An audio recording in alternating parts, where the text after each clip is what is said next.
Hey everyone, and welcome to Uncharted Realms' second weekly event. I'm Brent Kitchen alongside streamer to be named, sitting in the production booth, excited to bring you Out of the Box Gaming's Armory Blitz.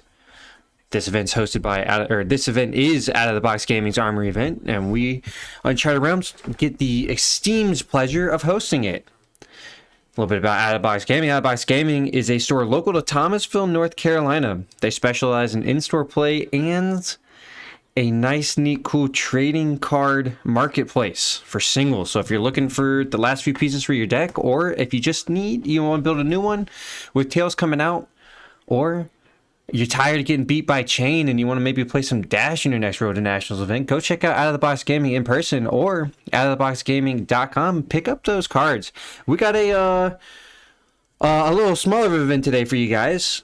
A little 8-round event, but not too shabby. It's going to still be 6 rounds of Blitz. Not classic constructed this time, so it's going to be some nice, spicy, quick Kano gameplay. That's what we love. For those that were here Friday night, you got to see a lot of Kano action, and you know what?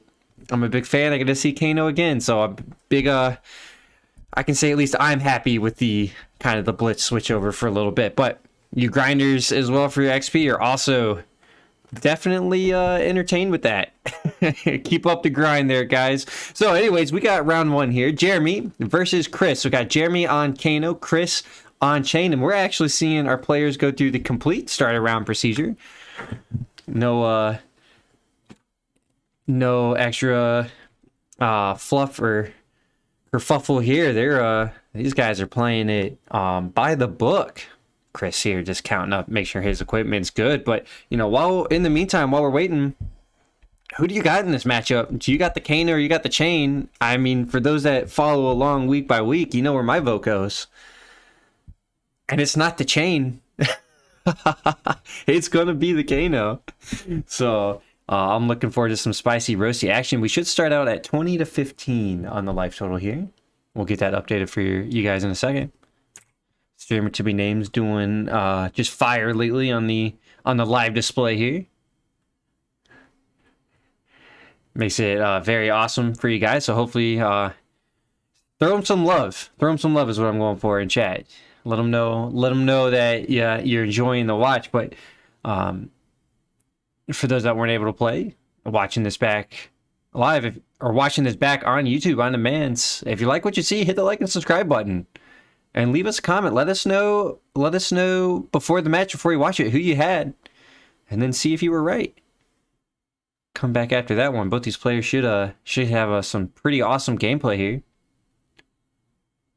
Send us with some pretty spicy actions. Oh, here we go. We actually get to catch the whole roll. We're coming in super early. Chris gets the choice. And he wants to go first for chain reasons, aka shackles. He's gonna chain himself up. Oh god. Yeah, you know, I'm here all day, folks. That's all right. Don't file too many complaints. I promise. They're not all that bad. Chris just gonna go ahead and throw his soul shackles and rune chants out there already. Not technically the correct procedures, but I don't think anybody's complaining. This is not a professional level event. We like to play a little casually competitive here.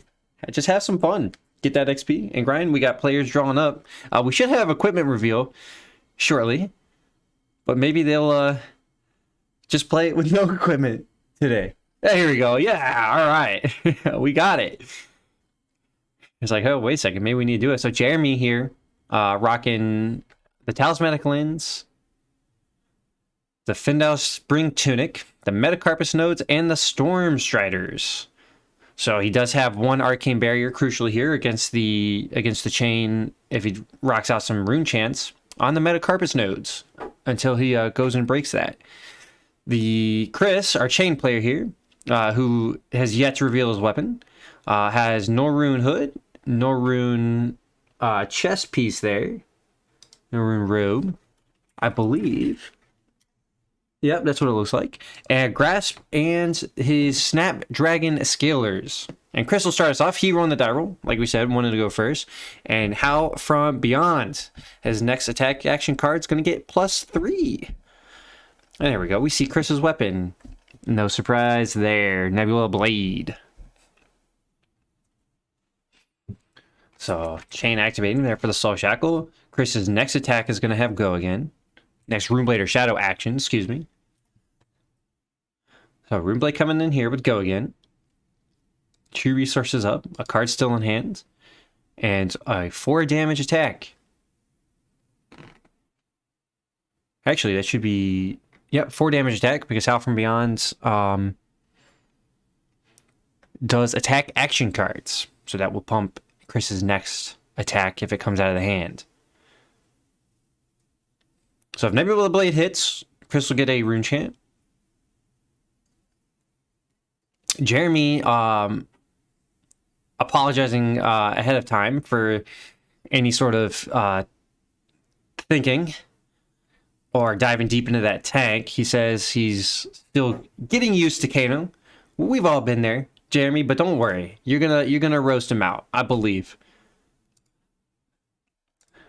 So Jeremy here, not overblocking, allows Chris to get a rune chant. Jeremy probably needs to just overblock.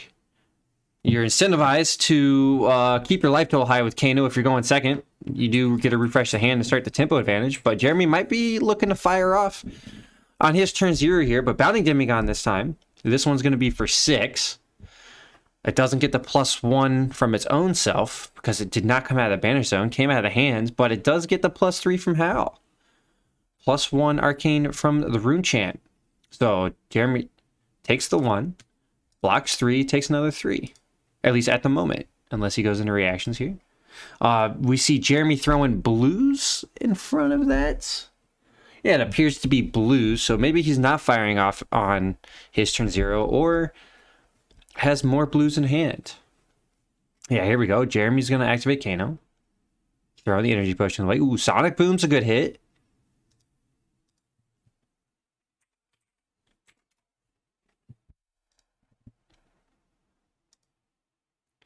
Okay.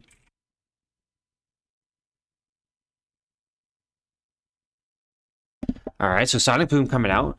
So the life total, it should be 20 to 10. We're going to get that updated here in a second after Jeremy does this thing. We won't interrupt him just yet. So Sonic Boom coming out. He pumped it thanks to the second energy potion. Double. That's why Jeremy wasn't overblocking. Only had double energy potions in hand. So Chris gonna pitch to prevent 2 of it, thanks to the fact he only has 2 arcane.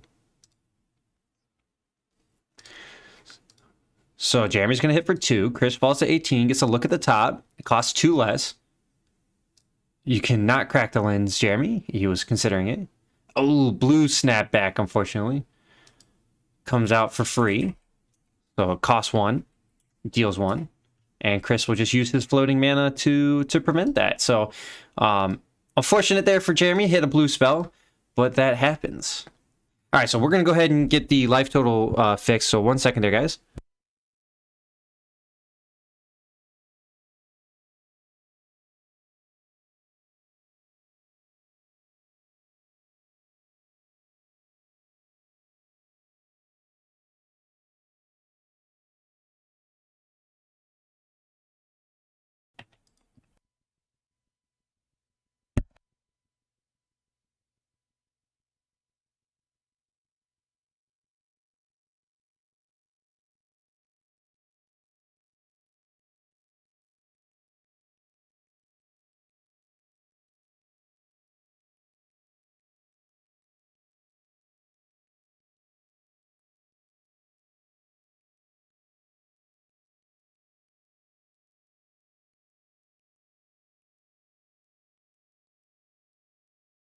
You know, it helps when I'm not muted, to be fair.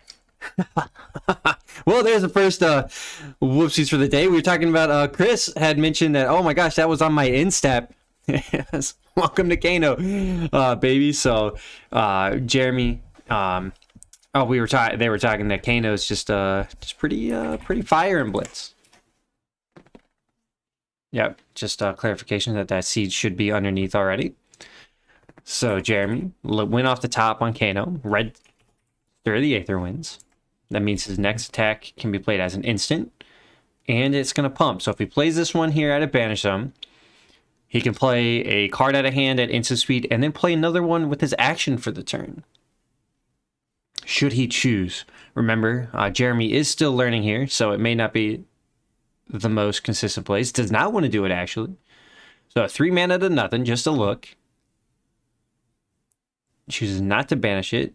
Likely doesn't have enough resources to go Stir and the spell he wants. The money combination is Stir, Fork, Lightning. So if Jeremy's sitting there with Fork, Lightning, he probably would not have wanted to fire that off. Unless if he did not have a blue and a yellow in hand to work with. Let's say his hand had a blue, red, and Forked Lightning still in there. He would not have had enough resources there to be able to pitch to get the Stir, Forked Lightning combination. So what we may see is Jeremy pitch, play that other red spell, that damage spell, and then maybe Arsenal Forked Lightning if he's got it.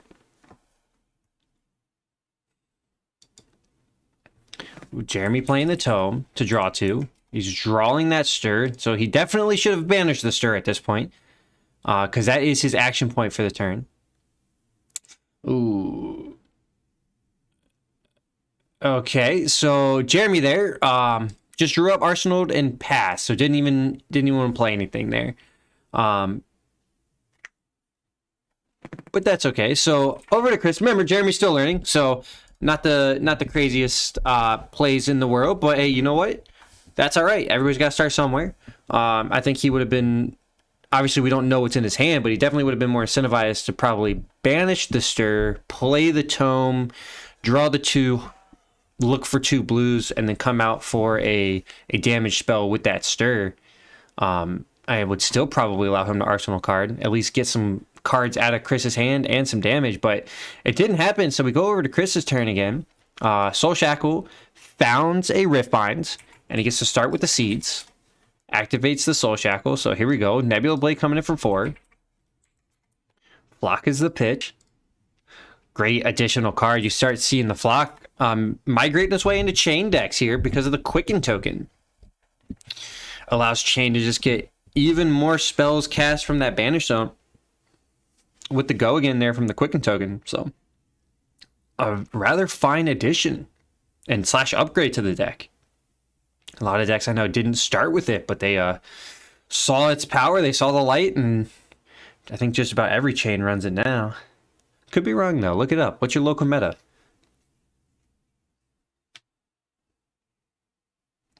Jeremy's commenting on the fact that he realizes that this is a learning cliff for Kano. Seems like he's trying to pilot this for the first time.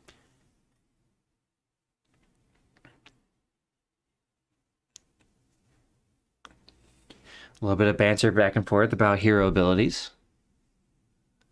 Who do you have? I still have Kano. I still have Jeremy. I'll never vote against Kano, but it appears that Jeremy is probably piloting this for the first couple of times. So, and Kano does require a lot of sequencing work to manage effectively. So he could definitely still get there, but with the life totals be 18 to 10, and Jeremy wasn't able to use his tempo advantage, is likely in a little bit of trouble here, especially with that Riftbind about to come in. So 3 there from the Chane. 3 there is the block from the Chain Lightning out of Jeremy's hand. Chris takes 1 from the Nebulade. Rune Chance created. So Chris's Riftbind is going to be pretty big. We'll see if he can even stack it up even harder. Ooh, going. Bounding Demigod from hand. So he didn't play the Riftbind. He's going to wait on that one. So Bounding Demigod out of hand. So 3 plus 1 Arcane. Or 2 Arcane, excuse me. 1 from the Rune Chant and 1 from the Seeds. So Jeremy's going to take the 2 Arcane, fall to 7, and then block the 3 from the Bounding Demigod with a Voltic Bolt out of hand. Going to Chris's end step. Jeremy's not incentivized to fire off here. Okay, considered it. Didn't do it. Smart play there, Jeremy. Chris takes 1 from his own blood debt. So Jeremy is going to go to his turn. Counter on the tunic. Talismanic lens. A little bit early of a pop there, but he may have a sonic boom in hand. That is kind of what that says to me. Either has a sonic boom in hand or double blues. We know one of those is a stir, though. Likely in the arsenal. 1 top, 1 bottom. Likes it a lot. So we'll see. And Jeremy just passes. So that will do it there. Jeremy just on his turn. Talismanic lens effectively. Put 1 card on top that he could draw and sent it. He may just be looking for an instep, fire off, stir, fork, lightning, blazing aether combination. Which is actually not possible with his resources on his opponent's turn, but coming back to his next turn, he could potentially do it. So over to Chris. Soul Shackles double whiffed, but we have Vexing Malice coming in. 1 attack, 2 arcane. Arcane damage fires first. Jeremy taking the 3. No blocks there on either the arcane or the attack itself. So that was I believe, a blue Vexing Malice. So another Vexing Malice from hand. Reveals on this flock, so he'll get a Quicken token. So 3, because it's the blue.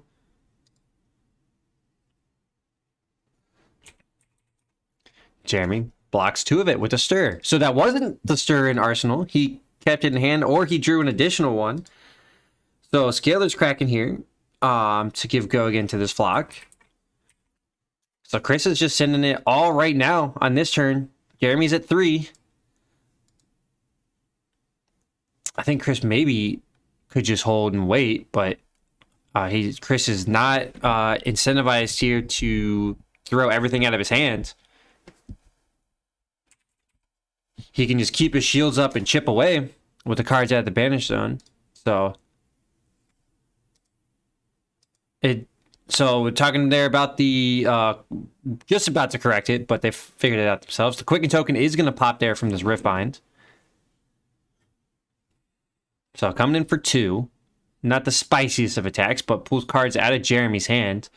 Chris just going for the tempo option here, thanks in part to the fact that Jeremy opted with the Talismanic Lens on his turn and then didn't fire off any spells. So that tells me that Jeremy wants to fire off. So here we go. So Nebula Blade coming in just for 1. Jeremy blocks with the Tunic. Chris has 1 energy floating, so if Jeremy has an 18 damage combination in his hand, he could finish this game, but with the resources he has, that's not going to be possible out there without any energy potions there.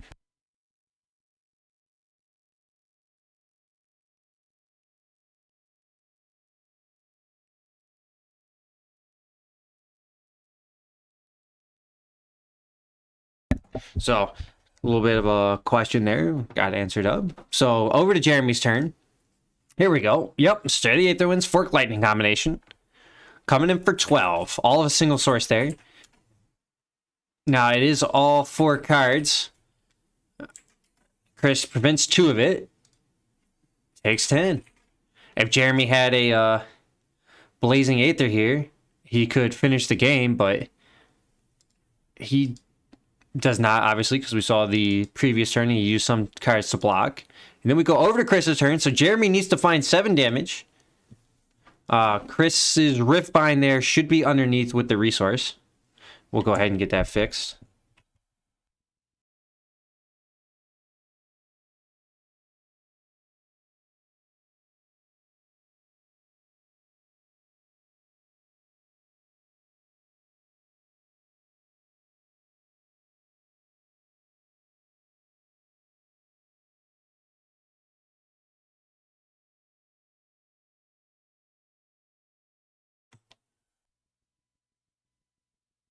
All right, there we go. Just needed to clean up the pitch zone there, so that way we didn't think the players didn't think there was any energy floating there. Hey, Sir Lionheart, what's going on? How you doing? Are you winning? I hope so. I hope so. So Chris, now in his turn, needs to just get 1 point of damage across. Jeremy, crucially, does still have his boots. And Chris can block 2 damage a spell. So we saw Jeremy fire off his Stir Forked Lightning combination last turn. And we know he threw a Stir out to block. So he doesn't have a way to go tall here. He's going to have to go wide to block this. So Chris has 2 cards in hand. 2 resources floating. So Chris is likely not going to be able to get the 7 here. I would be pretty shocked, but he's gonna have to give it a try. It's gonna be Jarn.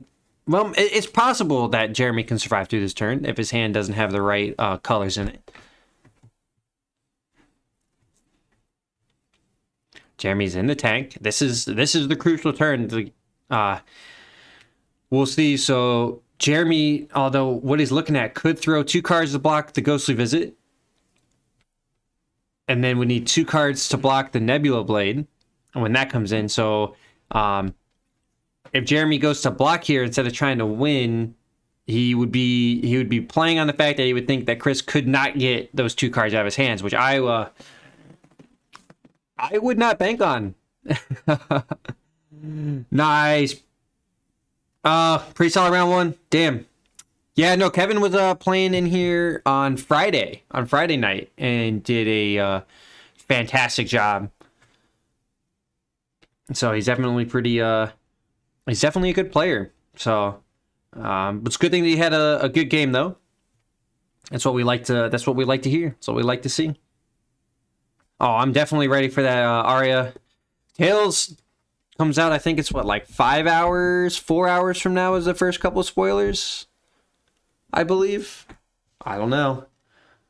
We're gonna see. So I'm looking forward to it. I look forward more to the fact that they all, when they're all out. You see a lot of people make a lot of assumptions that more often than not don't turn out. So who else is looking forward to Tales besides Lionheart? Yeah, Armada did get the Lexi, so that'll be a fun spoil there. He definitely puts in the work on the YouTubes, so making all those videos and playing in a lot of games. So good for him. You know, it's he definitely deserved it. So all right, so here we go. Jeremy's decided. Pitch 3 for Kano. Found a blue Scalding Rain, though. That's not going to be what he wants. That's only going to be for 1 or 2 damage. Not quite going to get to where he needs to go. And that actually probably just does it there for Jeremy. I don't think the math can get there. He'll have 3 cards left in his hand. Needs to find 7 through a guaranteed 2, 3, 4 block. So if he thinks Chris only has red in hand, he's got to get to at least 11. All right, so Lessons is a pitch. That could have been a good combination card to get Blazing Aether to the top. I think Jeremy may have missequenced this one, but that's okay. So 1 to pop the Storm Striders. So theoretically here, Jeremy could have gone Lessons, Pumps, get the Blazing Aether. That's 2. Blazing Aether on top. Would need to then get a double Banish there because he needs more damage. If he had like a Reverberate or something, he could stack the Reverberate in the Lessons. So he could do Reverberate in the Lessons into Blazing Aether on top. So Scalding Rain coming in for 2. No pump here. Chris uses 2 to block it. That should end it for us here. How's he casting the Voltic Bolt? He's not. But he went to send it anyways. I'll go let him know that. But that'll do it here for round number 1. Chane, Chris took it. And we'll catch you guys shortly for round number 2.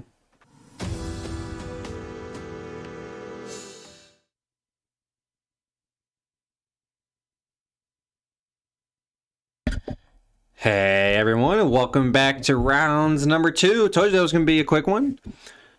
A quick break in between. We got ourselves a Dorinthea v Dorinthea. A little mirror action going on. Kevin coming in once again on stream. Saw him a lot on Friday. For those that were watching Friday, if not, go back and watch it. Played pretty well. And we have Oscar. Kevin lamenting the fact that he chose to go second for the tempo based on his hand, but gonna go ahead and just overblock by 12 to Oscar's dauntless Dawn Blade attack. Oscar is gonna glint. Give it a go again. Needs a Twinning Blade. There it is. Twinning Blade will allow him to attack with it again. So Oscar, one card still there in hand. Dawn Blade now coming in for 3. Kevin has no cards to block. Could block with his armor if he wants. Probably won't. No blocks there. We'll just take the 3. Look at that. Oscar had the correct pieces. And got first blood here in the matchup. So Kevin letting him know it was a good move. Good first hand there. So, oh boy. So Kevin, a little sad about that opening hand, but gonna try to see what he can do with his turn 1. Oscar got 3 damage, didn't get a counter, but navigated his way around an awesome 12 defense block and still managed to get 3 in. So Sharpened Steel to start here for Kevin. Ooh, into a Warrior's Valor. Into the Dawn Blade. Look at that. So should be for 9. 9 total. If it hits, go again.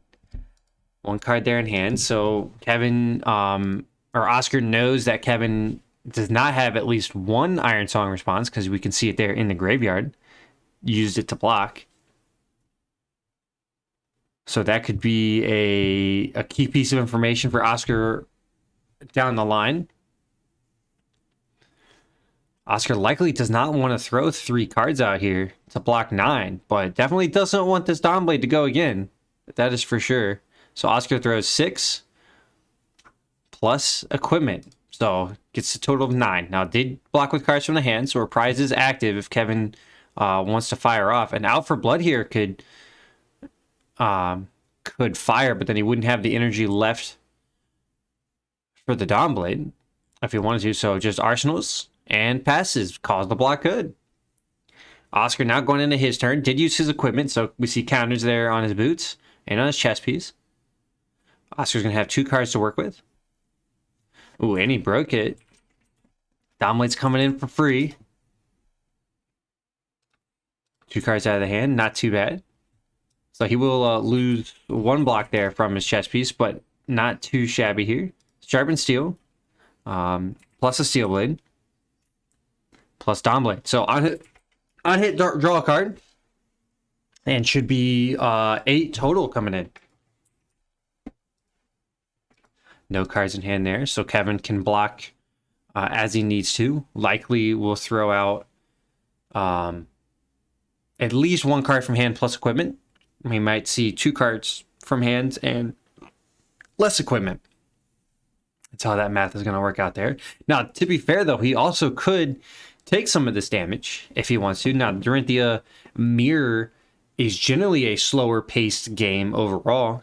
It's going to, well, maybe pace is the wrong word. It's a slower game overall due to the fact that both of them are going to be able to block and just chip away back and forth. It's a very back and forth kind of match.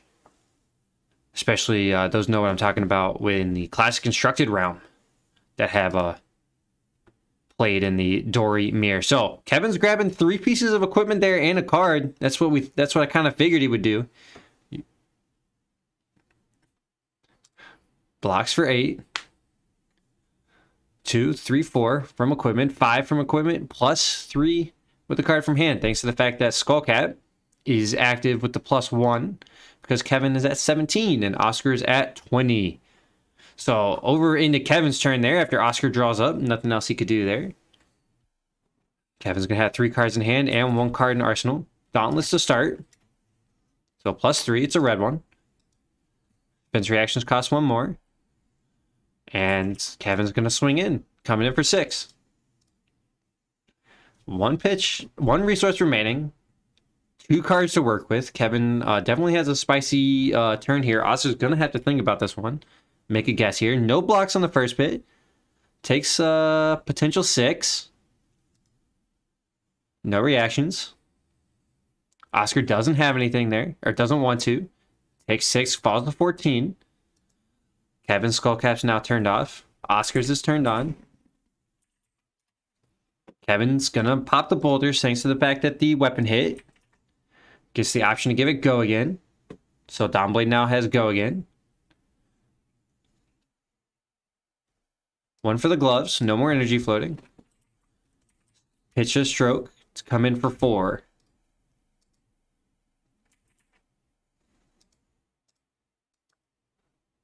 So I'm not too sure about the math on that there, Kevin, but it's possible. I believe stroke already pumps by +3 without reprise, right?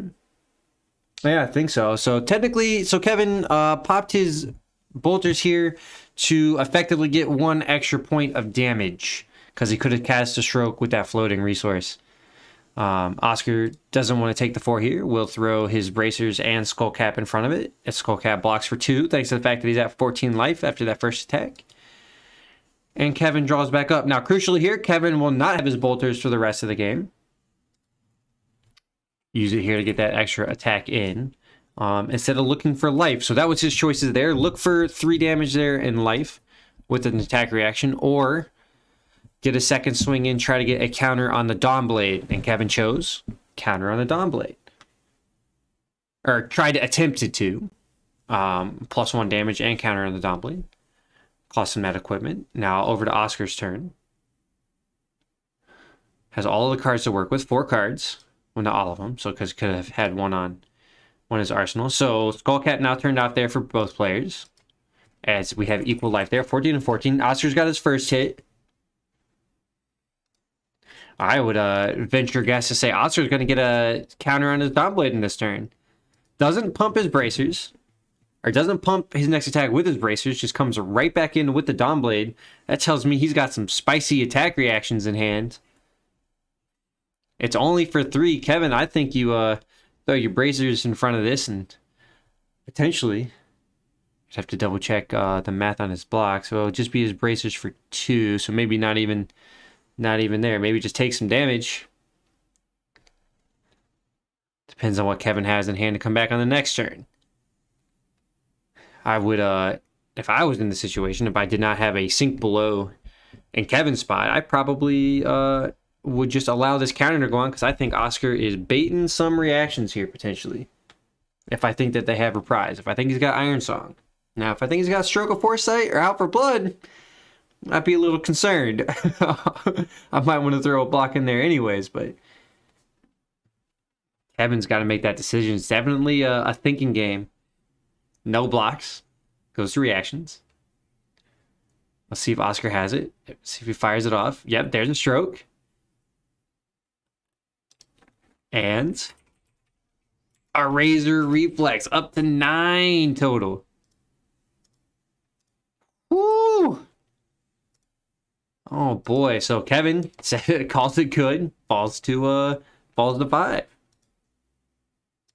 So Kevin actually would have done well to block that one, based on the cards Oscar had in hand, but he definitely didn't know. So he chose one of 2 options, and it turns out to work in favor of Oscar. So Oscar takes a 9-point health advantage here. Going into Kevin's turn, Kevin does have 4 cards to work with, though. Starts with the Sharpened Steel, Steel Blade Supremacy, out of Arsenal. 2 cards still left in hand, 1 floating. Or 2 floating, excuse me.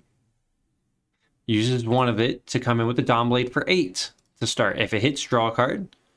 1 pitch, 2 cards in hand. Does not have the boots to give it go again, so would need a Glisten. Oscar now considering what he wants to do. Kind of gets in the same position here that Kevin was in last turn. That's the Dory v. Dory matchup. It's almost a guessing game. What do you think they have? Oscar, no blocks right now. Kevin's evening out that life total. No reactions there from Kevin. No reactions from Oscar. So 5 to 6. Woo! Spicy one here, boys. Kevin will draw.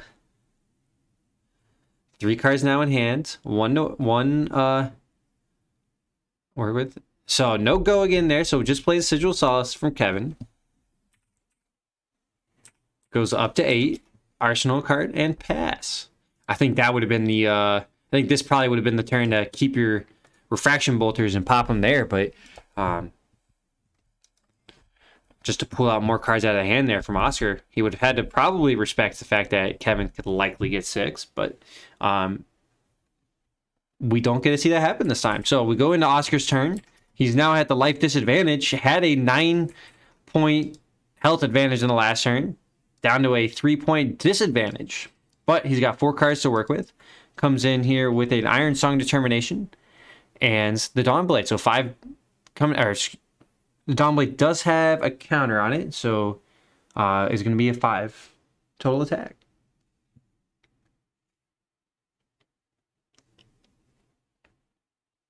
Kevin considering.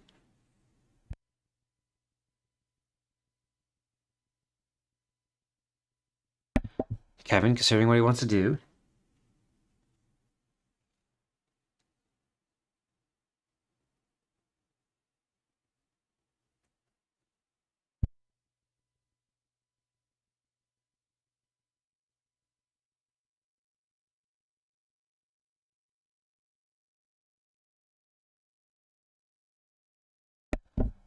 Kevin's still thinking.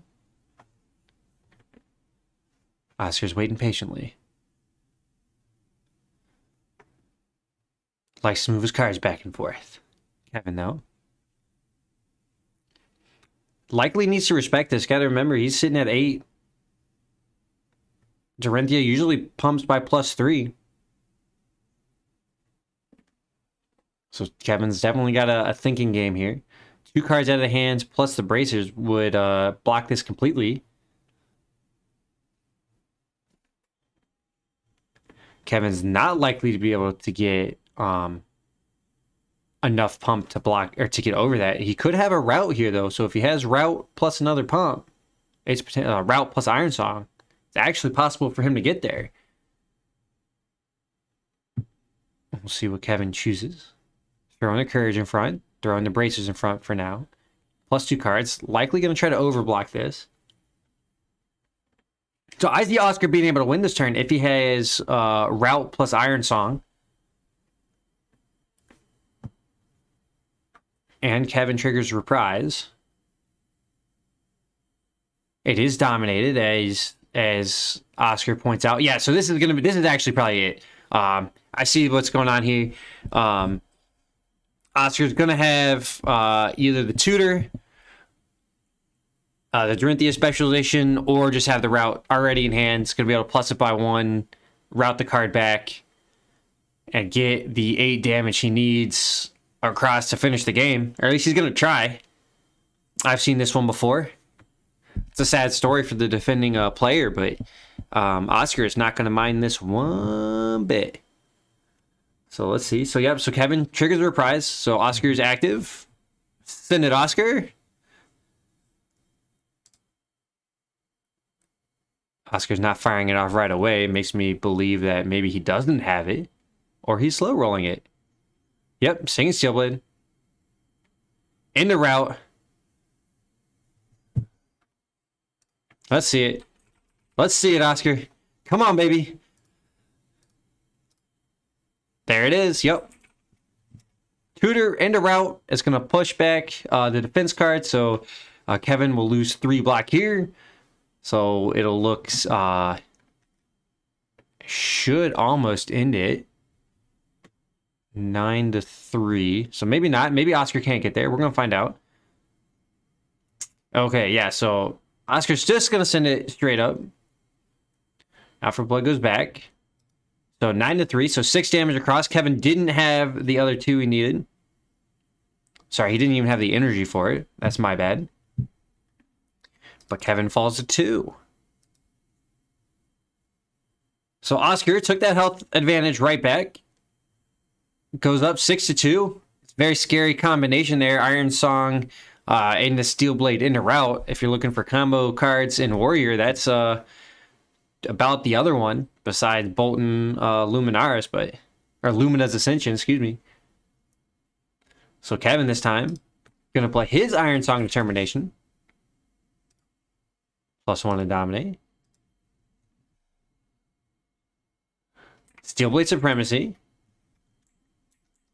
We're still pumping. We're pumping it up.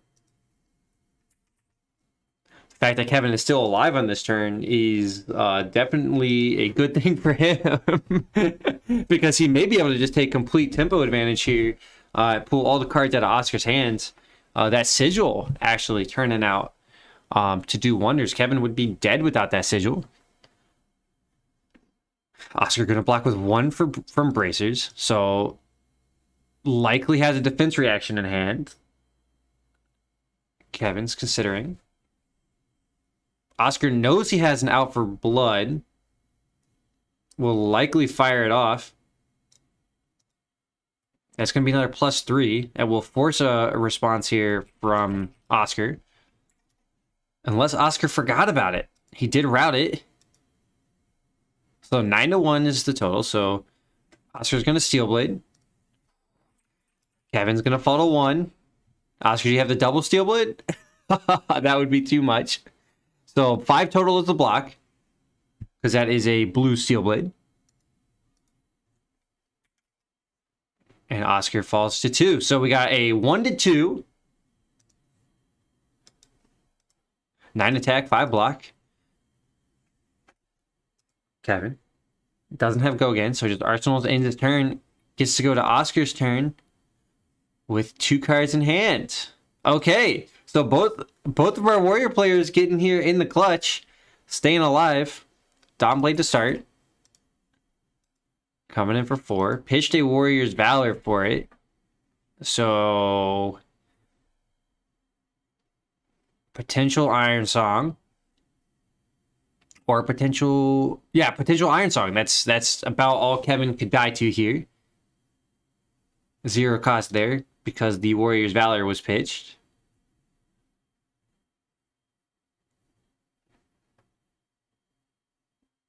Kevin checking in Arsenal. If Kevin has a Steel Blade Shunt himself here, that would be pretty money. That would just about end this. Especially if it's an Arsenal. It would be likely game over for Oscar unless he finds his next Steel Blade. Because he could win the game on his own Steel Blade Shunt.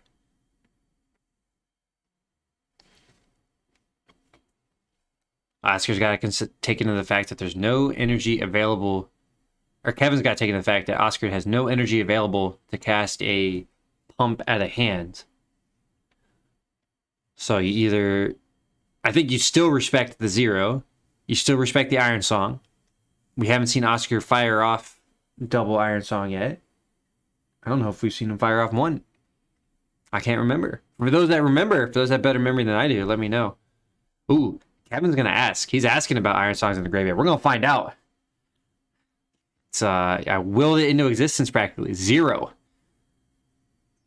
0 is the response. Kevin was hoping to hear 2. For sure was hoping to hear 2. Says chances are pretty high you got an Iron Song then. So if Kevin thinks Oscar has an Iron Song, he's going to need 3 cards out of the hands or a defense reaction here. Gonna risk it. His Skullcap can block for 1. His Bracers can block for 1. Uh-oh, yep. Kevin's going to block for 4. He risks the Iron Song. Oscar Iron Songs. Kevin does not have a defense reaction. And that will do it. So Oscar got there at the end. Takes it in round number 2. Dorinthea v. Dorinthea. Dorinthea won. And we'll catch you guys here in round number 3. Stay tuned. Don't go anywhere. We'll catch you shortly.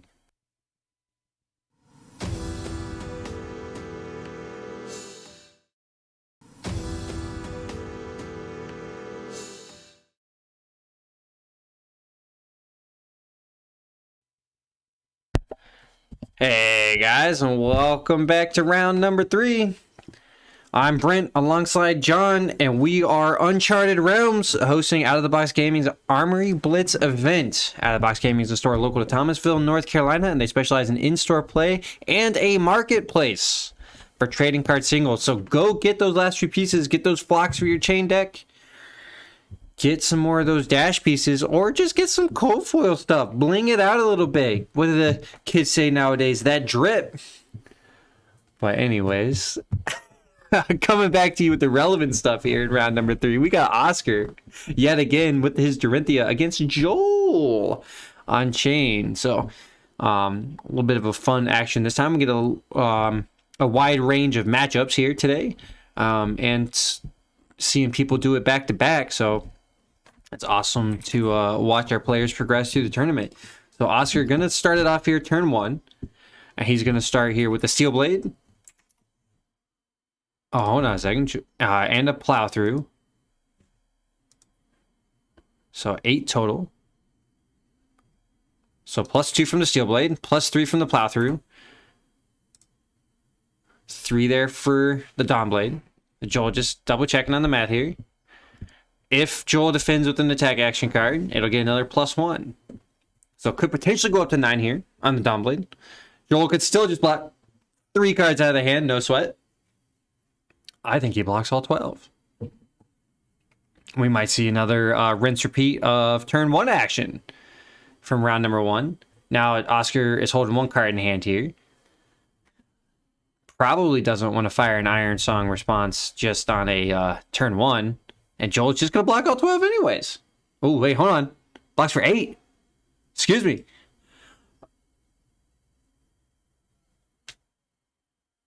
No attack actions in his whole hands. Joel gets a huge mulligan here. Look at them apples. Holy smokes.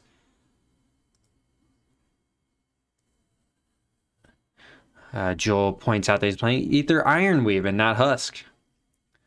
Blocks for 1. And he can destroy it to gain 2 resources. But only available if he plays both attack and non-attack action, what Chane likes to try to do because of those nice bonus effects. Seeds in an attack, rift binds, all sorts of business. Joel appears that he wants to keep one of his cards. Looking at the rest of his hand. Nope. Nope. Yep. Nope. Takes it back. Going over into Joel's turn. So this is the first tempo turn of the game. 20 to 20 is the life total. Oscar couldn't get in there over a 12 block. That's usually what you see with against the Warrior matchup, against the Dawn Blade. Actually, Joel only had 8 block, to be fair, but the thought process is still the same. Block with all 4 cards. Who do you got in this matchup? Let me know. Who's your hero? Dorinthea or Chane? My vote leans towards Chane, but we've seen some pretty solid Dorinthea play lately. Joel coming in here on hallowed rights to start. 4 go again. Thanks to the Soul Shackle. That red seed that Joel used earlier goes back to the bottom. So he'll have that later in the game if we get to it. Likely we'll see it on the Soul Shackle, but maybe it ends up getting in his hands. Oscar blocking 2 with Courage. Wants to keep his health high. Chips away down to 2. His Skull Cap now active for the moment. I think if Oscar was planning on doing more Skull Cap action, he probably would want to take a little bit more damage. So here we go. Red Flock, revealing a Flock. Gets a Quicken token. So 5 total. And likely Joel here after this will just Arsenal and pass. Potentially could come in with the Nebula Blade. But my guess is Joel probably wants to keep that Flock for a future turn. Just the quick Flock, Flock makes the Quicken tokens, just absolutely just sets up Chane's turns later down the road when he has a whole bunch of cards and banish. So Oscar, yep, throwing the Skull Cap in there, take 2, keep his health high. Blocks for 2, takes 3, excuse me, down to 15. Now we'll see if Joel chooses. Yep. Into Arsenal and passing away. Good stuff. Doesn't want to destroy his Quicken token with the Nebula Blade attack, which is a wise option. And keeps his Quicken, or keeps his block for future turns. So Oscar starts out with Red Sharpened Steel. Red Sharpened Steel. Uh-oh. This is getting huge. Have an Iron Song here. Get this Dominate. Let's go, baby. If you could, but so +6 there. Courage. Dawn Blades for free. I swear, have an Iron Song here. He doesn't. Damn, that would have been too clean. So coming in with the Dawn Blade for 9. 3 cards still in hand here for Oscar. Did have to use his equipment for it. But boy, that's a scary turn. Joel confirming it's just for this attack that the Sharpened Steels work. That is correct. +3 for the next weapon attack. He did it by 2, so 6 total. Plus the 3 from the Dawn Blade itself. 9. No blocks there from Joel. Oscar going to reactions. No reactions from Joel. No reactions from Oscar. Will likely pop his Refraction Boulders here. Yep. Boulder's gone. Now Joel will try to prevent the counter. Oscar will likely pitch to pump with the bracers and swing with the Dawn Blade, and then come in or have cards in hands available for attack reactions, unless he's looking at all reds, which would be rather unfortunate for him. Ooh, the we got there from Oscar might indicate that this is not going to math out the best. We may not see a pump there from the bracers. No pump from the bracers would kind of definitely indicate... Ooh. Yeah, this definitely indicates that Oscar's going to have some attack reactions he needs to pay for in his hand.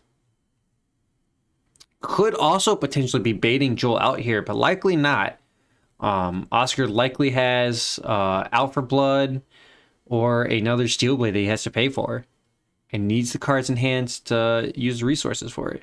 So Joel not going to trigger the Reprise. Blocks for 3 with the equipment. Oscar, what do you got? Plays a route. +3. So fires off his route already. I'm surprised he didn't keep that into the arsenal. He did pitch the Singing Steel Blade.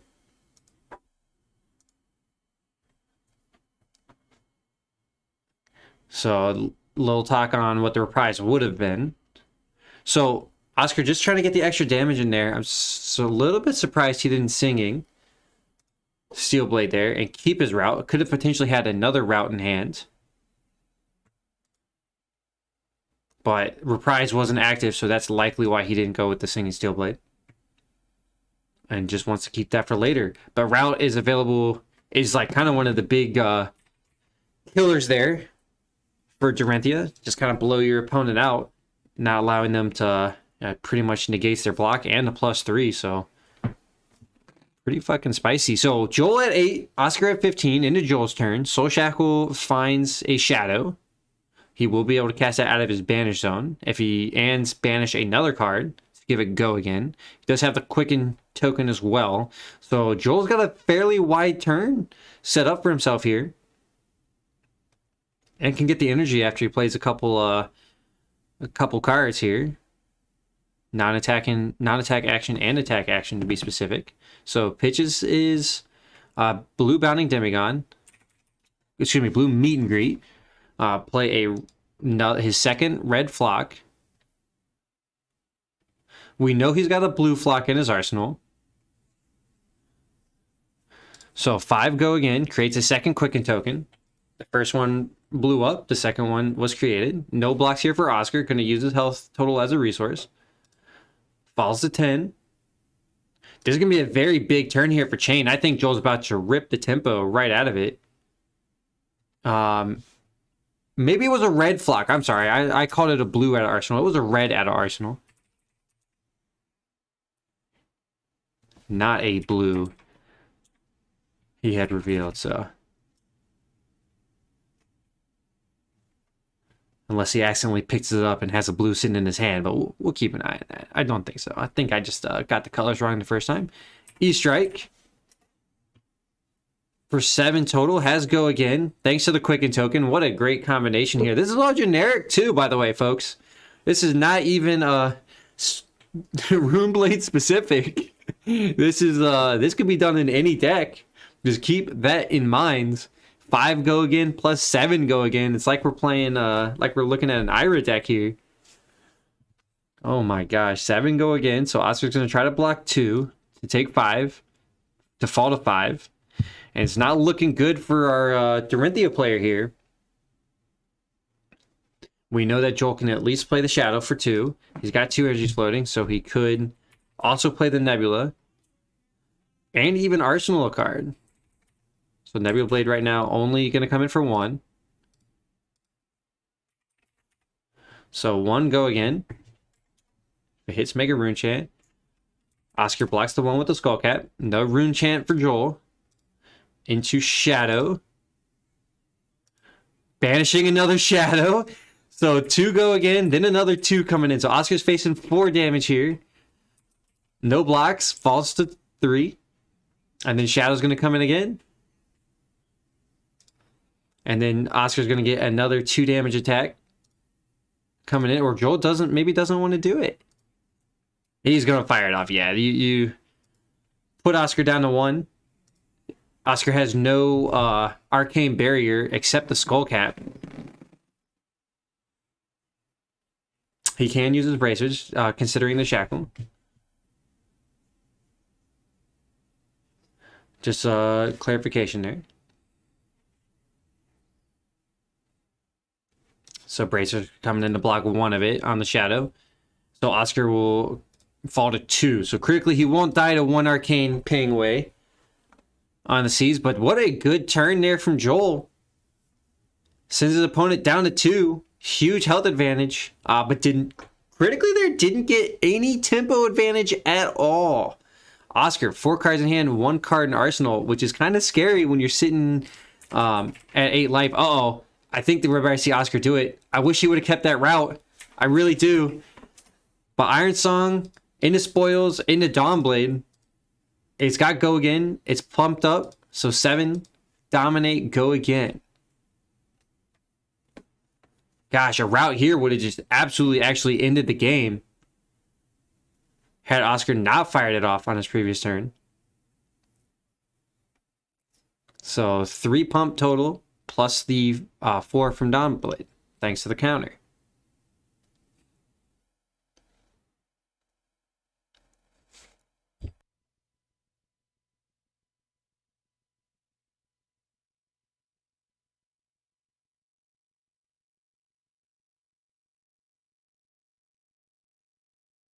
Joel, considering it, was in the tank there for a second. There's a Command and Conquer in front of it, plus his grass. Block for 5, so 2's getting across right now. I think Oscar can be fairly happy with that. Reprise is triggered, though, so he may actually send it. Oh, yeah, he sent it. This is it. This is a game. Right here. Gets the route. Watch this. Route. Oh, no. No. Hold on. Maybe he doesn't have enough pitch in hand. Could have just routed the Command and Conquer back. Plus 3 would have been 10 to 2. Would have been 8. Joel, what's going on?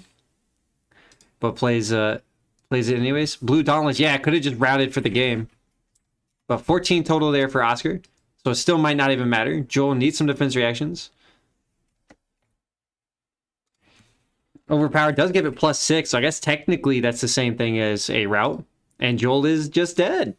So look at that. Oscar sends it. The Iron Song is just so strong. It is so big. Overpowered and route are effectively practically the same thing. If Reprise is triggered.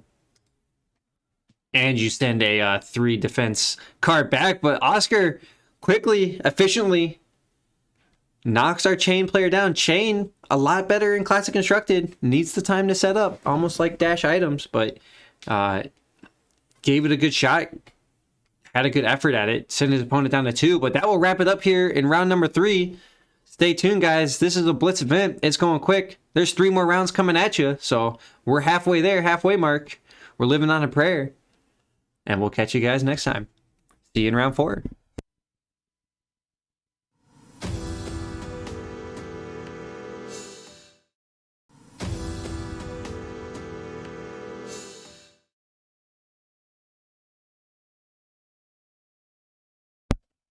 Hey everyone, and welcome to Uncharted Realms weekly event, rounds number 4. I'm Brent, alongside streamer to be named in the awesome production booth, excited to bring to you Out of the Box Gaming's Armory Blitz event. Out of the Box Gaming is a store local to Thomasville, North Carolina, and they specialize in in-store play and a marketplace for trading card singles. They have graciously sponsored this event, or their event, and we just get to bring you the coverage of it. So we got in round number 4 here, Oscar on Dorinthea yet again. And this time, Chris, welcome back, on Chane. So another Dorinthea v Chane. We saw it last time. A little bit of a different equipment setup this time for our Chane player. He has the Carrion Husk, the Ebon Fold to work with there. And the equipment hold. The Carrion Husk can block for 6, but when he uses it to block, it goes into the banish zone and it will start ticking him away on the blood debt. Ebon Fold will, off the top of my head, I can't remember everything it does. That's unfortunate. But we're going to start out with the Grasp. So Grasp, pay 2, get a rune chant. Costs more for every rune chant that you have, but when you have none, you get one. Not too shabby. Go again. Boy, that's a little bit embarrassing about the Ebon Fold, but I'll get back to you guys on that later when it actually happens. Sorry about that. If you know, I'm sure you're yelling at the screen what it does. Those of you guys are much better at this game than I am, so I will defer to your knowledges. But here we go. Chris coming in with the seeds into a swing. Coming in for 4. Has go again thanks to the Soul Shackle. And the rune chant did pop. So 5 damage total here. Seeds will be able to play on the next attack. We see that Chris did throw a Shadow Verser into the pitch zone. So he doesn't is not going to cast that this turn. So has another attack in his hand that he wants to do with. So no blocks here from Oscar. This is turn 1. Reactions here for Oscar. Steel Blade Shunt. Both players are going to take 1 damage. Oscar 1 Arcane. Chris 1 damage from the Steel Blade. 1 loss of life, I believe. So full block. Oh, hello, Chris. Just arsenals and ends the turn. So the seeds didn't seeds. Okay, well, the did not flower, did not blossom. Didn't get the chance on the seed. So Ebon Fold, come back out there with you guys. Instant for 1 energy, destroy it. You can banish a card from your hands and draw a card if it's a shadow card. There we go. Yep. I know it fielded it somehow. I couldn't remember completely. Sorry about that. Yeah, but it'll allow Chris to get that crucial banish stuff. Start casting those battling demigons or other cool effects out of the banish zone and cycle that card out. Full 1 energy, practically free. But it's not. It's just 1, but close enough, right? So Oscar, Dawnblade straight up. Chris, 1 card out of the hand. So Reprise is triggered. Time for Oscar to fire off. Has 3 cards still in hand to work with. Thanks to the fact it's his turn 1. Stroke of Foresight to go on. Red Out for Blood was the pitch. Stroke of Foresight allows the cycle.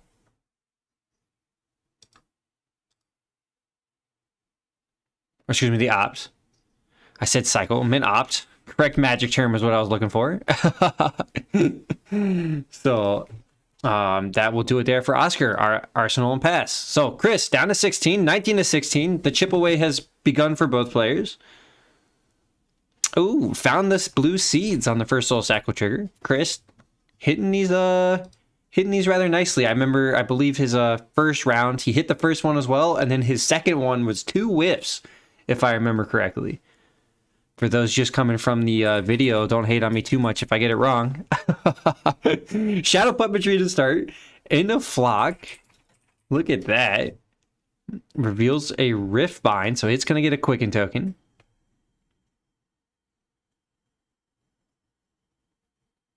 And pitches the blue flock. So should get a Quicken token here and comes in for 6 thanks to the Shadow Puppetry. And if it hits... Oh, no, excuse me. If it hits, you can banish. Yeah, look at the top card and banish. Here's that Quicken token. Chris was finding it.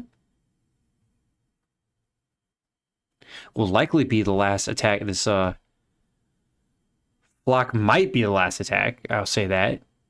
Chris does have 2 resources floating and a card in hand. The Nebula Blade's up to 4, but it will pop the Quicken token.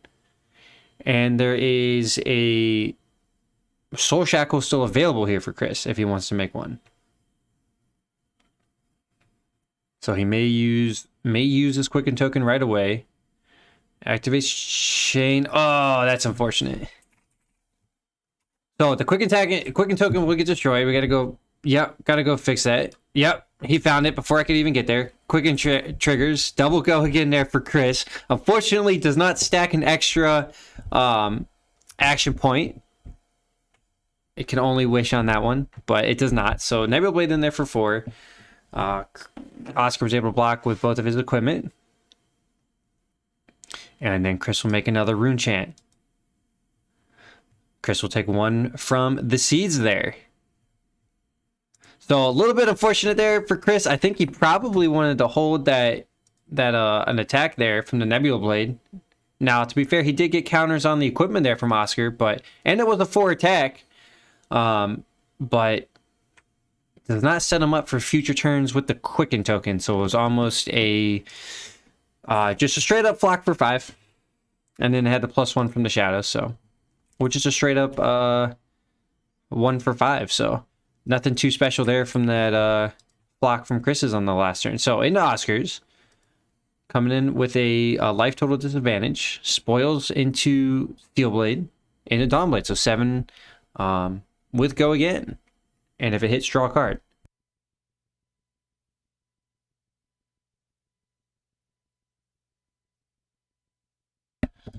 So 13 to 15.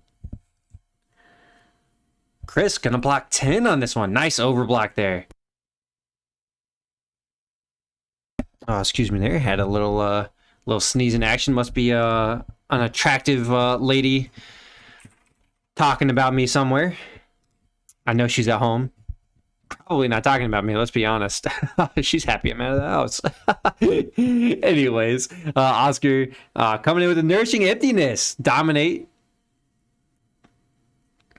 And if it hits, he'll get 1 extra intellect to the end of the turn. Great card. I love seeing Nourishing Emptiness. I play Wizard, play the Kano, so definitely get that Dominate for free. And Oscar and Dorinthea Dawnblade gets the Dominate for free. No other attack action. So Chris took it. And Oscar will now draw up to 5. As Petch will eventually get underneath his deck. And Chris goes back into his turn. So, spicy action already here. It's a quick one, guys. Blink and you miss it. 2 shackles to start. Ghostly Visit. That's a hit. And another Seeds. That's a hit. All right, double Seeds. Ghostly. Chris says he wasn't hoping for that one. He didn't like it. Probably needed some attack actions here.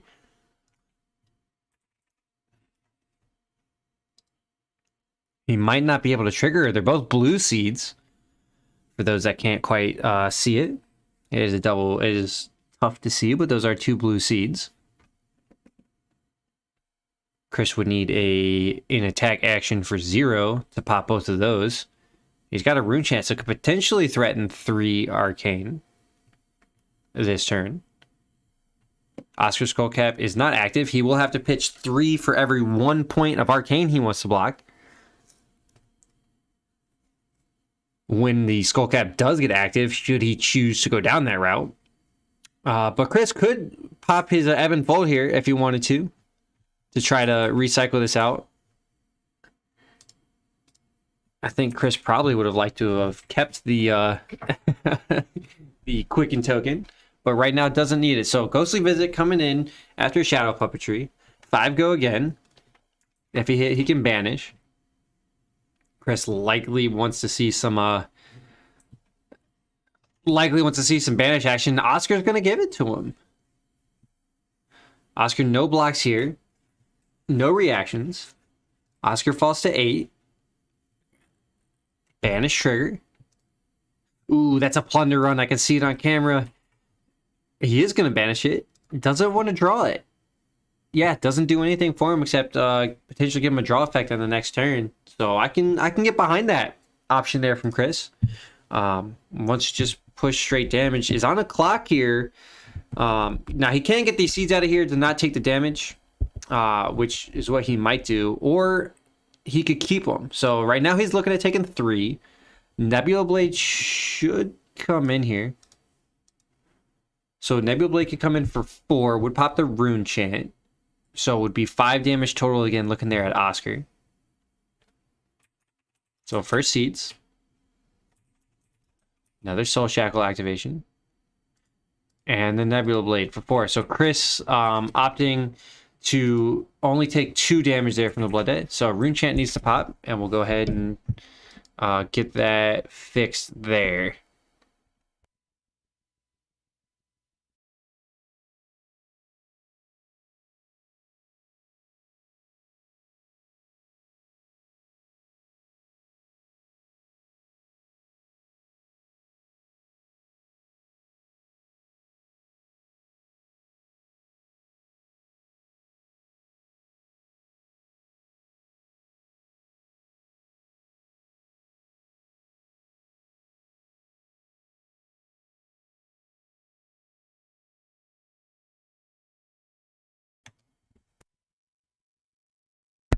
Turns out I actually probably missed that Rune Chant on the Ghostly Visit.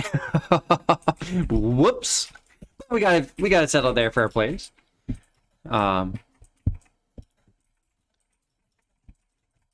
Technically could be considered missed triggers. In all reality, not. Rune Chants, you do need to pop them when they played. You can't keep them for later.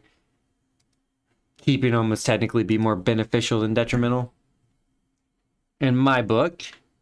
But since we're able to just catch it right away and we're watching the match, we'll just go ahead and catch it right away, revert it back a little bit, got the damage dealt, and came back. So we got there. So Chris is done. He took 2 damage on the Blood Debt. Did not want to take the 3rd from the seeds.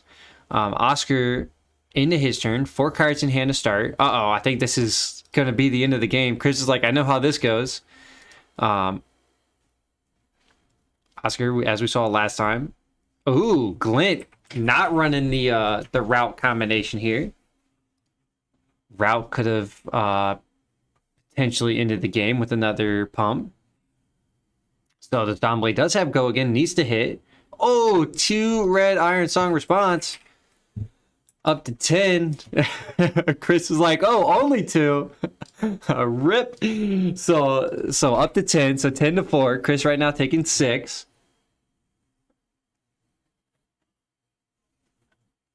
It's a 4 block, 10 to 4. So taking 6. And this Dawnblade will be able to come in again. Chris wisely identifying that Oscar's just gonna probably block next turn and let the Husk kill himself if he survives through this, and which he might not do. 5 dominate is gonna do it thanks to the Iron Song response, or excuse me, not Iron Song determination. And Oscar still shows the Alpha Blood. Jesus, Oscar, don't rub salt in the wounds. You're kicking a man while he's down. Overkills him by quite a bit. So Chris just couldn't quite get there for the kill. Finds himself dead this turn. And Oscar, yet again, takes his, I think, 3rd win now. 3rd win on stream.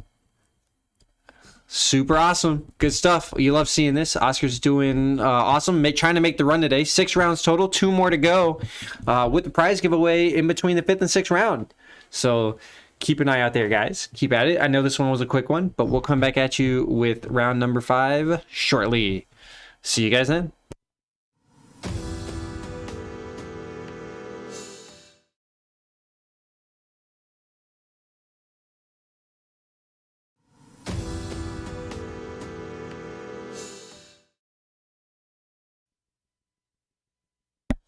Hey everyone, and welcome back to round number 5, Uncharted Realms weekly event, Sunday event here at Box Gaming's Armory Blitz.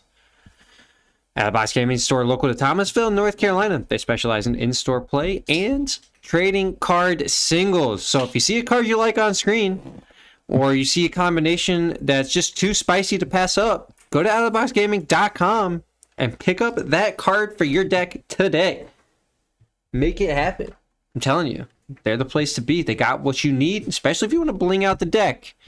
Go get them cold foils. But anyways, back to the action here. We got Aaron on Chane and Oscar, who his name's Mike. Is that actually I don't think there's an E there. He's a little bit scary of a player. Had some absolutely dominating, crushing plays here, but I think he's just a usual Oscar, not an Oscar. But you never know. Maybe he goes British or something. But anyways, back to the action. Yeah, Aaron on Chane. So another Chane v Dorinthea. Oscar, you know what he's playing. It's Dorinthea, baby. No doubt about it. So Aaron's going to be a turn 1 player here. Art of War to start. Into Art of War. Into Shadow Puppetry. So this is going to be a pretty massive turn here for him. Potentially could have saved some of these Art of Wars, but didn't want to. So 9 on the Command and Conquer. So no defense reactions here. And Aaron or Oscar doesn't have anything in the arsenal zone.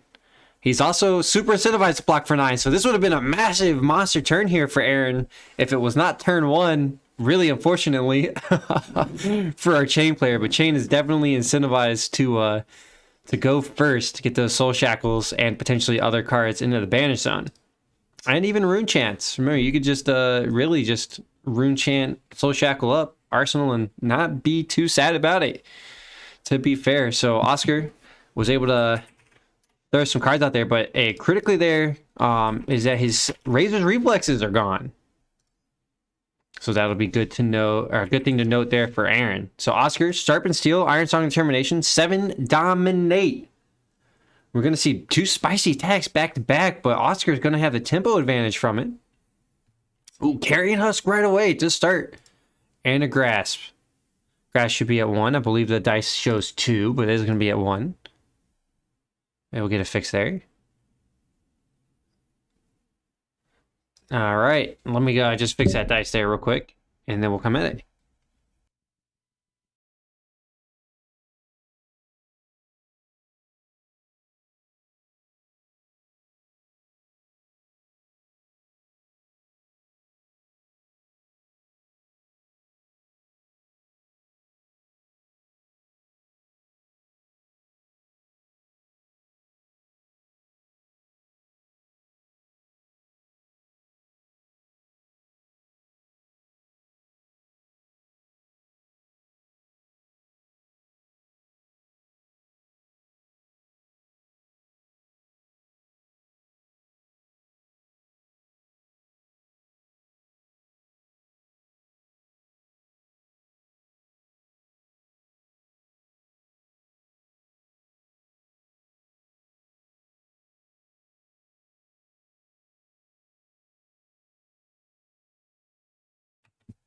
All right, a little bit of a update there. So just wanted to make sure that his grasp was accurate, so that way he had the availability to block with it in a future Chane. Chane Link, not Chane character, but same thing. You know what? Same thing. Put those gloves in front of it. So we got that all figured out. 19 to 20. Aaron's took First Blood to his own blood debt. Soul Reaping coming out after Mervian Skies. So every time it creates a rune chant, or excuse me, the next rune blade action you control gains go again. If it hits, create a rune chant. Soul Reaping was played, pitching a Unhallowed Rites to give him an energy. So this is going to be 6 with go again. And if it hits, create a rune chant. Not too shabby. I like this. Pretty spicy play from both of our players here.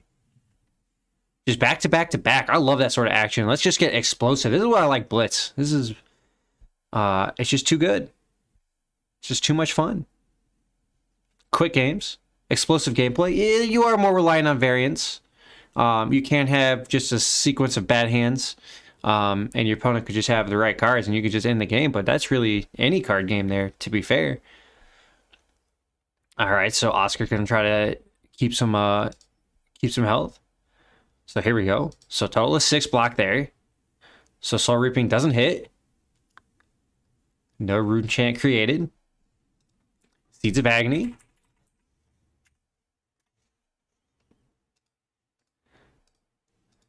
Shackle on Hallowed Rites. All right, coming in for 4. Go again. 1 Arcane. Yellow Seeds going from the discard to the bottom. Tech. Yep. So just leaves it out there for now. We'll put it under on bottom after this one. So Seeds would be in the graveyard to be able to be targeted by Unhallowed Rites, but for clarification purposes or for visual purposes, he's left it out there so that we get the Arcane. So no blocks there from Oscar. Going to take the full 5 damage total. 1 Arcane. Seeds goes to the bottom. So Aaron going to follow it up with a meet and greet pitch and likely a Nebula Blade. Yep, there we go. Nebula Blade coming in for 4. If it hits, create a rune chant. Oscar incentivized not to let this one hit. Double equipment. Keep the cards in hand. And look at that. Not too bad. So 18 to 15. Aaron takes 1 off the Blood Debt from the Carrion Husk. Money card there. Did block for 6. Did, you know, was pretty useful. We're going to see, though, we get 6 rounds in. And you should have just left the Carrion Husk, technically. If you go to a 7th, it is a net negative in a vacuum. But I doubt we're going to get that many turns here in a Blitz game. Oscar now coming in. Dauntless the pump plus the Dawnblade. This is all for free thanks to the Courage. Courage of Blade Hold gives his weapon attacks 1 less cost. So that means Dawnblade's coming in for free because it only has a 1 cost.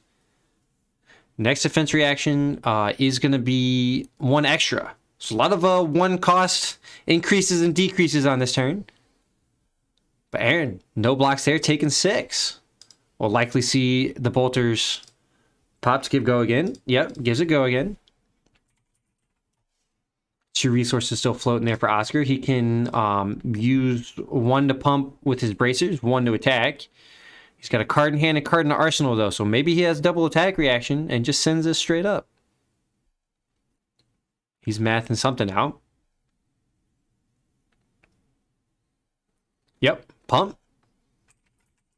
And Dawnblade. It's for free, actually. So, yeah, so he gets the 1. So, Oscar likely has a... likely has an attack reaction for 1 in his hands, I would imagine, thanks to the fact that he did a lot of math. Could potentially also have something in Arsenal he wants to do. Could get pretty damagey on this turn. Aaron, block 6. Oscar, if he gets a +3 here, he will pump this in Singing Steelblade to likely go get an Iron Song.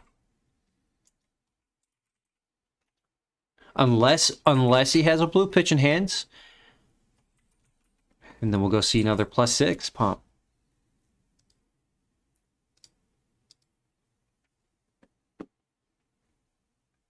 Yep, there it is. Overpowered. He's got the blue pitch in hands.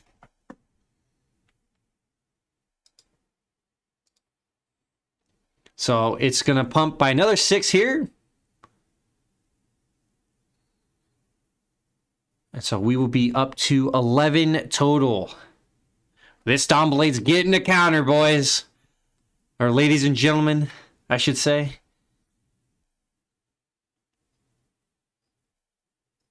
So, pitches the Glint. Doesn't even need to give that Dawnblade go again with it. Glint will be available for later if we ever get back down to that point. So, 11 over 6. 5 damage tramples over. Aaron falls to 7. We got 15 to 7, and Dawnblade gets a counter here. Woo! I'm telling you, Dorinthea, spicy! Also does super well in Classic Constructed, so if you're looking for a deck to build, if you're interested in a hero that can do both, Dorinthea Dawnblade might be your thing. Now, it usually has a lot longer matches in Classic Constructed, because it's more of a defensive style. You run a lot of Sync Belows and Steelblade Shunts and whatnot, but is very powerful, very strong. Dorinthea Dawnblade actually won in my local Road to Nationals and has been winning in a few other places alongside Chane and Dash and a few other heroes. So we got Bounty Demigod on Aaron's turn. Back to Aaron's. Snapdragon Scaler is on the bounty demigod. Give it go again. So Aaron's trying to just get enough damage in here, pull some cards out. Oscar is incentivized to just use his life as a resource here. And just come in for the kill on Aaron's turn. So Rift Bind's coming in here for 3. It's just straight up what it is. No plus, because no non-attack action cards this turn. Soul Shackles weren't friendly enough for him. Found the tome on it. And he did technically find the 2 there, so fair enough. So no blocks there from Oscar. Taking 3. Sitting at 9. Nebula Blade coming in only for 1. I think Oscar's probably just going to throw the gauntlets. Yep, throws the gauntlets in front of it. Blocks the 1. No rune chant there for Aaron. And now Oscar's in complete control of this game. Tempo with life advantage, or 4 cards with life advantage. Means that Aaron is going to try to struggle through and survive this turn. Now, Chane, though, is very happy with just blocking with all cards out of the hand and let the Soul Shackles do their thing. Bang out of the banner zone. That is their thing. So on Oscar, his thing, though, is spoiled into Dawnblade. Let's give it a go again. Aaron is going to block for 7. So 6 into 7. Aaron's to the positive right now. Oscar could react. He definitely wants to. Needs this, either needs a 20 blade or needs to get this Dawnblade higher than this block to be able to attack again with Dorinthea's effect. Singing Steel Blade is how you do it. If he has... Okay, so going for the red Iron Song response here to give it +3. So we got 10 over 7. So Aaron will take 3 at the moment. Could have routed that one if he had the resources in hand to pitch it. And would have died there. I think that might have been the better option, but Oscar might not have the resources for it. Or excuse me, hold on. Maybe I matched something incorrectly. 20 blades of pitch. Aaron's at 5. I had that math at 10 over 7. But I guess I was incorrect. I'll leave it to our players right now, unless I completely totally missed something. Maybe my math was spoils was +2, plus the Dawnblade was 6, 7 block. And Aaron will just die to blood debt. Okay. I'm gonna go figure out if the blocking was correct. Actually, you know what? I don't think it even matters at this point. Game over anyways. Same effect. And so that will do it here in round number 5. Stay tuned for the prize giveaway. Either coming at you right now based on what our players want, or, well, not right now, but coming at you shortly. Or if our players just want to play it and see the prize giveaway at the end to rock this a little bit quicker, that's what we'll do. So we'll ask them, and then we'll come back at you guys. So stay tuned. Round 6 or prize giveaway coming soon.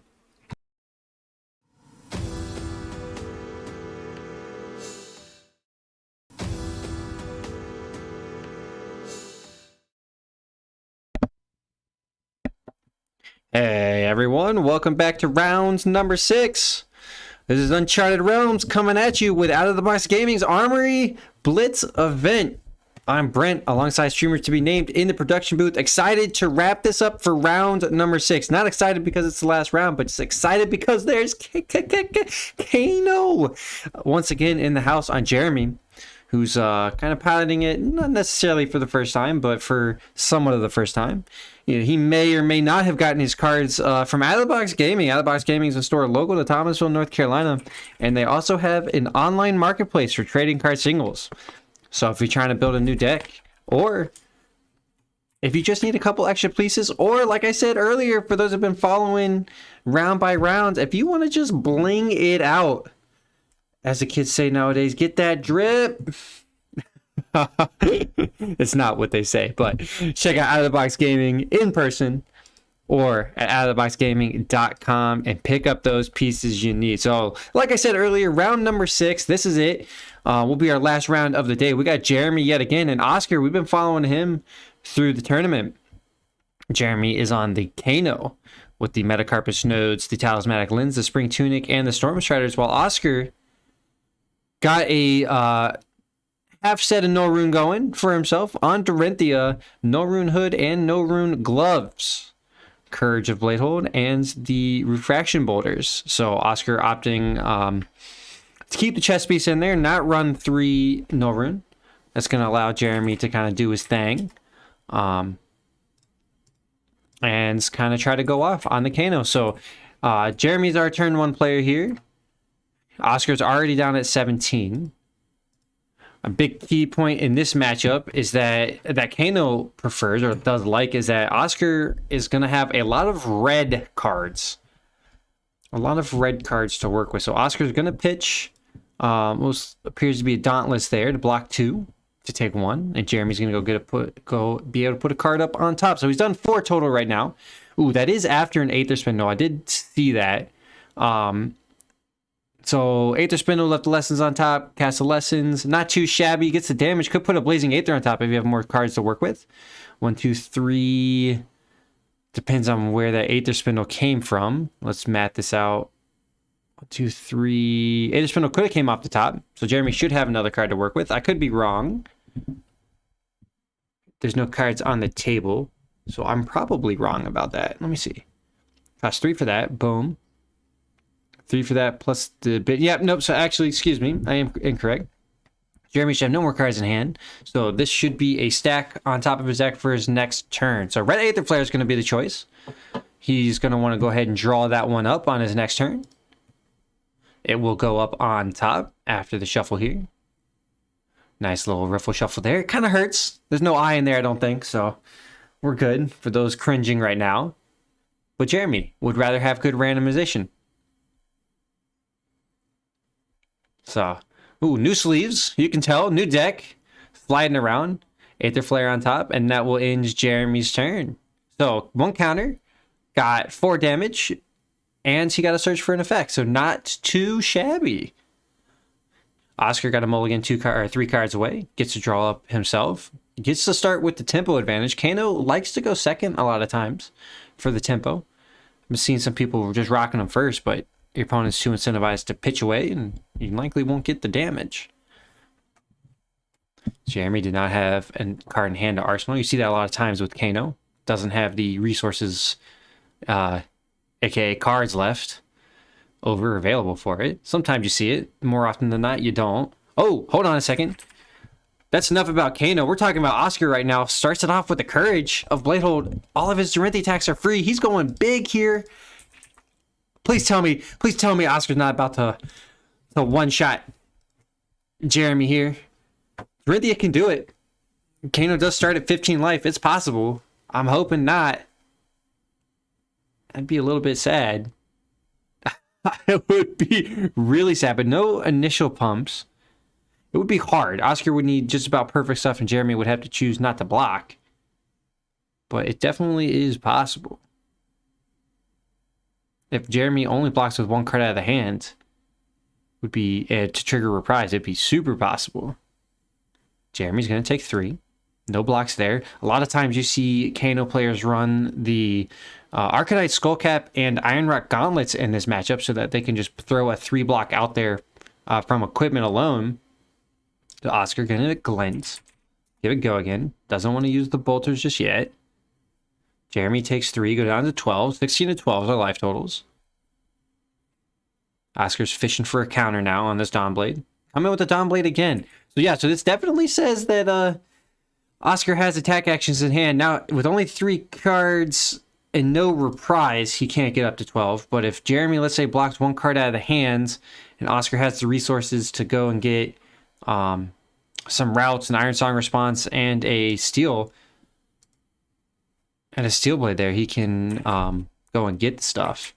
But right now, Oscar's going to pump it up to 9. Thanks to the reprise triggering on the overpower. So that's 6 over there. And Jeremy, that Red Aether Flare, he actually went and found, he threw away. So he must have had something else that he likes better. I'm surprised he didn't keep it. We'll see what he kept instead. Just Red Voltic Bolt straight up. Alternatively here, Jeremy could have kept that Aether Flare and done Aether Flare into Storm Striders into Voltic Bolt to do a lot more damage, because you know Jeremy can only, or Oscar can only block 2 of it. So Aether Flare could have came in pumped with the Crucible for 2 there, plus another Voltic Bolt for 7. But would have had to pop his Storm Striders. So it likely doesn't want to do that right now. But it is interesting to see the throwaway of the Aether Flare that Jeremy had searched for. Ooh, no blocks there. Goes to 10. Took 6. Jeremy gonna crack the Talismanic Lens. Wants to see what he's about to draw. Potentially could have a blue pitch in hand. May try to stack a potion. Get a free potion out. That's a clutch play. Nope, Jeremy's just going to move to Arsenal and draw. So, search for the Aether Flare, but ended up not using it. I was trying to give a line there that would make me believe he should Aether Flare there. So, if we actually saw the Aether Flare go in and Oscar not block it like he did, the Aether Flare would have been a pump by 4 to the next Voltic Bolt, and he actually could have done some serious damage that turn. But again, it would have cost him his Storm Striders. Having the Storm Striders still open with Oscar being at 10 means that Jeremy is definitely within range of roasting him out. But Oscar doesn't want that to happen, so he's coming in with a lethal attack, just kind of with very few resources. Still has 3 cards there in hand. And he can block 2 a source. So Jeremy is going to have to decide, is this the turn I go off or not? He can throw the Tunic in front of this attack and force a response here from Oscar. Jeremy wants to give it a go right now. He could have pulled more cards out of Oscar's turn. Stir the Aether Winds. If Jeremy goes Stir into Fork Lightning Pumped, it's game. Oscar cannot block enough. Let's see it. Does he have it? So 1 energy floating. Pumps. Oh, pumped Sonic Boom.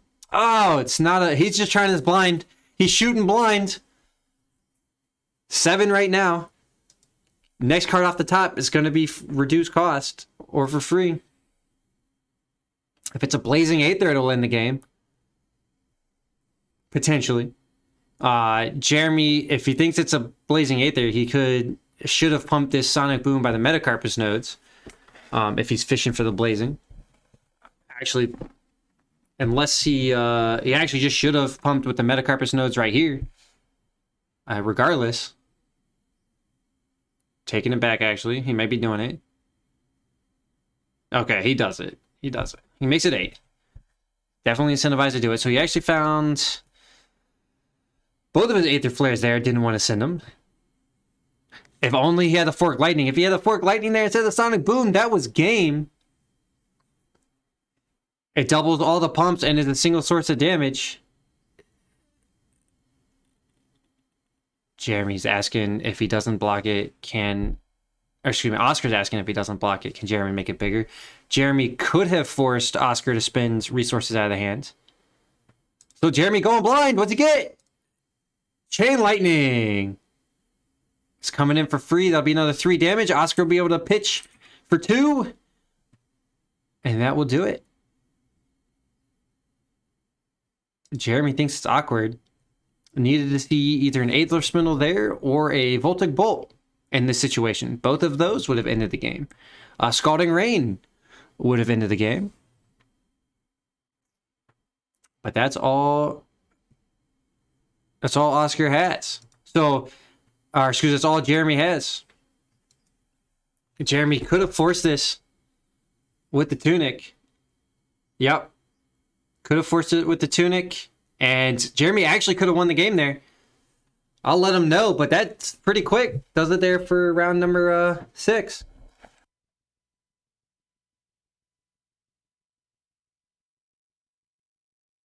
Did his opponent have any cards left?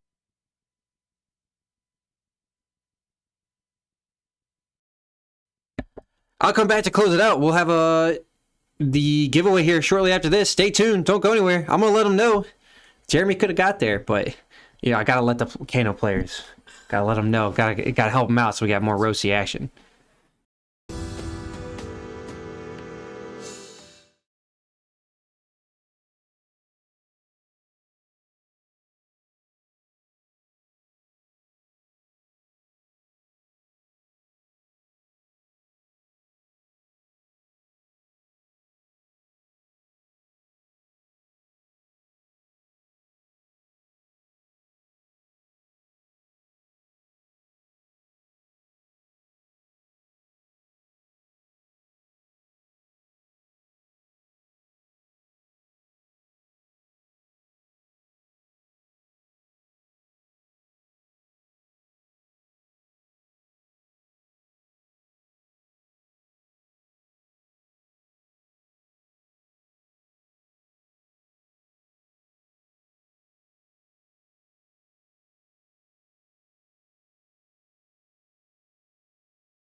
Oh, right. Well, I guess our audio.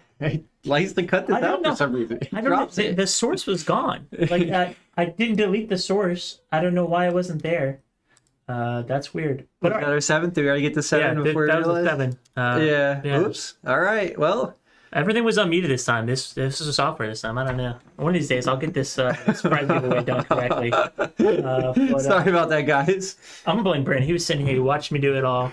Well, I just realized it. I looked at the thing and I didn't see a bar going back and forth. I'm like, oh, hold on a minute. Yeah, I don't know why it wasn't there. Sorry about that, guys. Yeah. Okay. But you should still be able to look at it. You just missed John's counting. Yeah. But yeah, hey, Liko, you got it. Yeah, so you get to pick first choice between a box of unlimited, or Cold foil. the cold foil, or the Chane. Oh, it's one of the Chane ones. Yeah. One of the spicy ones. Woo. And then Richard Lionheart, you'll get second choice, and Jeremy, you'll get third choice. The other 5 people will be getting a choice from promos, and I will PM you guys what the options are. Look at that. Yeah, thanks for playing today, and have a good one. Yeah, thanks everybody for showing up again. We appreciate everybody coming out, and we're glad to have you guys. So we'll catch you guys again next time. For those watching it back, event going on Friday, 5 p.m. Eastern Standard Time, and our usual Sundays at 2 p.m. Eastern Standard Time. Come check out, come have fun, come play, and come win some prizes. But that'll do it for us. On behalf of myself, James, and John, we appreciate you guys coming out yet again, and thanks a lot. We'll catch you guys next time.